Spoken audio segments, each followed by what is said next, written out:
Good evening, Bahamas. Coming up tonight on our news. Dr. Rollins rails against the Christie administration.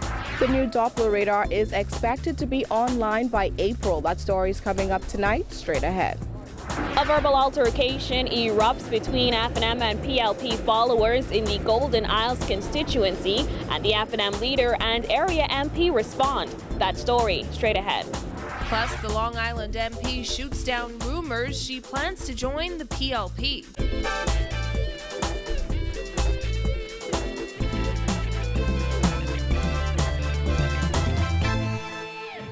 Welcome to our news and thanks for joining us. I'm Christina McNeil. Topping news tonight, Fort Charlotte Member of Parliament Dr. Rollins revealing he would not be seeking re-election in the 2017 general election. His announcement came in the House of Assembly this morning as he blasted the government on a number of issues, accusing the Christie administration of treating the country like a playpen. Jasmine Brown was there for his heated communication and filed this report. Dr. Rollins was slated to add to the debate on human trafficking legislation. However, his communication turned into a rant against the government. The country is not a playpen. The country is not a playpen. The same way the people who are under bondage because they're being held against their wishes as economic slaves, the same way that is not a game for them, this place is not a game for the Bahamian people. Rollins denied he was trying to gain political points as he has no intention of returning to frontline politics. That is why I have no regrets about anything that I've done in here. Because to try to say that I'm prepared to do anything to survive politically will make me a prostitute. And I'm not prepared to do anything to stay in this place.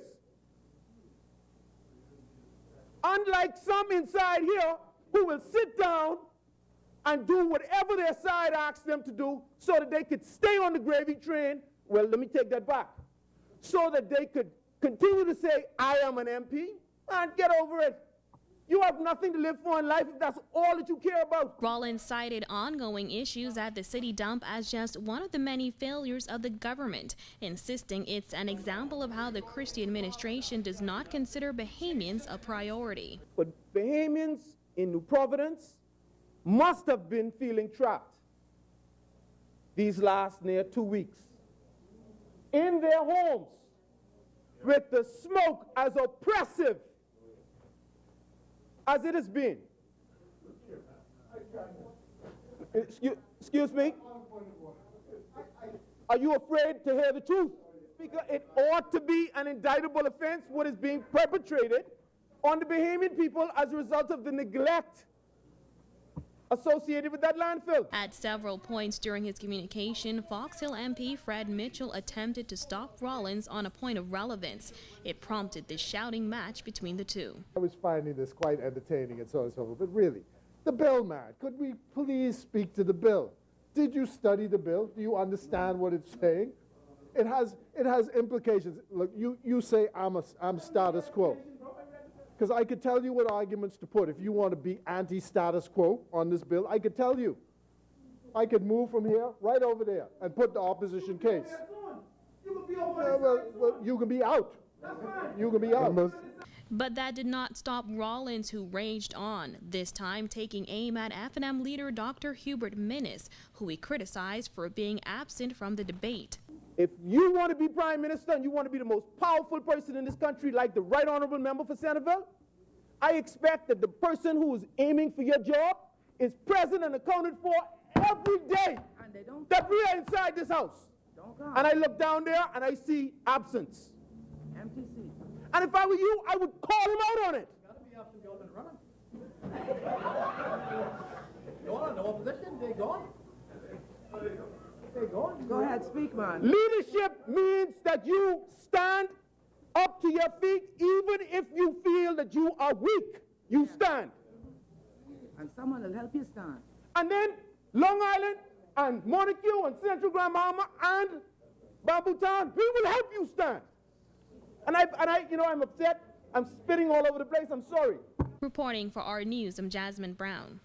In other news, there was no Doppler radar online to issue a severe weather warning Tuesday morning as a tornado touched down in western New Providence. That according to Deputy Director of the Meteorology Department, Basil Dean. Giorgio Bain tells us more. Following severe weather that brought heavy winds and rains early Tuesday morning that severely damaged property at the Lynden Pillen International Airport, including a Bahamas Air $20 million aircraft, a new Doppler radar is currently being installed with the hopes of being online by April. The old Doppler radar that was purchased in 2004 has been offline since the beginning of March, leaving the country vulnerable to spontaneous weather systems like the tornado that touched down at LPIA Tuesday morning. The damage left behind included vehicles being shoved around by strong winds, damaged roofs, and uprooted trees. Director of the Bahamas Department of Meteorology, Trevor Baston, says the Doppler was cut off to prevent it from affecting the new radar. Our present Doppler weather radar was decommissioned on Wednesday, the 1st of March at 8 p.m. The reason being was that we could not have it radiating while we are at this stage of the installation of the new radar. That would cause health hazards. Winds from that system were up to 72 miles per hour, consistent with an F0 tornado. Baston said meteorologists have been depending on other tools to forecast weather and feeding off of nearby radar readings, but admits that these methods are not as trustworthy. We do have other means by which to observe the weather, okay, like satellite imagery, and also we're getting Doppler weather radar images from, Miami and also Key West. So we do have tools in place. The $20 million radar plan includes installing brand new radars on the islands of New Providence, Abaco, Long Island, and Mayaguana. The old radar will be refurbished at a cost of $1.4 million and placed on Ragged Island. According to Transport and Aviation Minister Glenatana Martin, this is a new day for the Department of Meteorology. The old Doppler, which was purchased in 2004 at a price of $1 million, which during its time was major technology for the Bahamas, is now dated. It is old technology. And in fact, when you compare it now to the one we're now installing, as you've heard, it's dual polarization. It is much more sensitive in its depiction of weather patterns, unlike the one we currently have. Frequent and severe weather is to blame for the delay in having the new radar up and running, according to Baston. But in addition to those 4 new radars, 9 airports throughout the islands will be equipped with new weather reading tools. There's going to be 9 airport weather observation systems installed here along the islands. First one will be here in Nassau. And the system consists of number of sensors, which are meteorological sensors installed along the runway. The government was heavily criticized in 2015 following reports of the Doppler radar being inoperable at times during the passage of Hurricane Joaquin. Reporting for our news, I'm Giorgio Bain.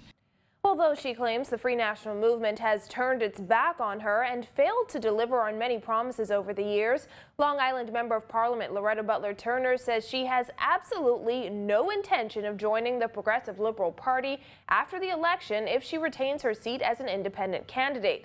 In a 5-minute voice note to the constituents of Long Island, the official opposition leader questioned why she would join what she called an inept, incompetent, and unaccountable PLP government. Unfortunately, there are those who are now getting into the fray and suggesting, because they have no other thing to say, that I, if I'm successful, will be joining the PLP. What absolute rubbish. Truly, if I wish to become a member of the PLP, wouldn't I do it now that the F&M has turned their backs on me? Butler Turner called the PLP the worst government the country has ever seen and suggested that someone else in the F&M has befriended members of the governing party. The F&M, on the other hand, though it is the party that I've loved and joined for many years, has left us with a lot of promises, but not delivering. Something as simple, as basic, as essential as water. We had MPs after MPs after MPs that were in government for the F&M, but yet Long Island still has no potable water throughout the length and breadth of this island. The Long Island MP who served in the last Ingram cabinet also took a swipe at former F&M governments for failing to deliver on many promises. Well, a walkabout in the Golden Isles constituency yesterday turned into a political showdown as Free National Movement and Progressive Liberal Party supporters clashed in the street. It was all caught on camera as both sides shot insults and obscenities at each other. Outside the House of Assembly today, Golden Isles MP Michael Halkitis and Dr. Hubert Minnis played the blame game. Jasmine Brown reports. It was a battle of he said, as both Dr. Minnis and Minister Halkitis defended their teams, pointing the finger for the incident squarely at each other. In another clip, both sides are seen shouting obscenities at each other from across the street. Outside Parliament today, both men labeled the other side as the aggressor. Halkitis says he was nowhere near the altercation and only learned about it after a phone call. The Golden Isles MP told RN News he deliberately led his team west on Carmichael Road, away from the F&M constituency office, to avoid any possibility of the groups clashing. I got a phone call saying that there's some incident going on, through Bacardi Road. I later learned that Dr. Minnis and his team had come through Bacardi Road, and there was some exchange of comments and insults, etc., that escalated into a verbal altercation, no physical altercation. I've run in 2002, 2007, 2012, and now 2017, and this has never happened. But Dr. Minnis denied he provoked the altercation. What we did, because of the amount and the words that they were using, we called the police and asked the police to be present so as to avoid any form of problems. Minnis says the actions of the PLP reek of desperation. The PLP knows, their ground team knows that they're getting beat. It's a sign of desperation. When you're desperate, you try to confront the opponent. You try to irritate them and hope that they would come off course. Meantime, Halkitis said what happened was unfortunate, but he is thankful things didn't get physical. As leaders, it's incumbent upon us to exercise judgment and not unnecessarily bring people together when tensions are running high. And when it gets to politics, we've always been peaceful, but tensions can run high. Someone says something, someone else answers, and it degenerates into what we saw. It's unfortunate. It's not the sort of picture that we want to have out there. Reporting for RN News, I'm Jasmine Brown. Still to come on RN News, legislation tabled to better protect workers in the country. Stay with us.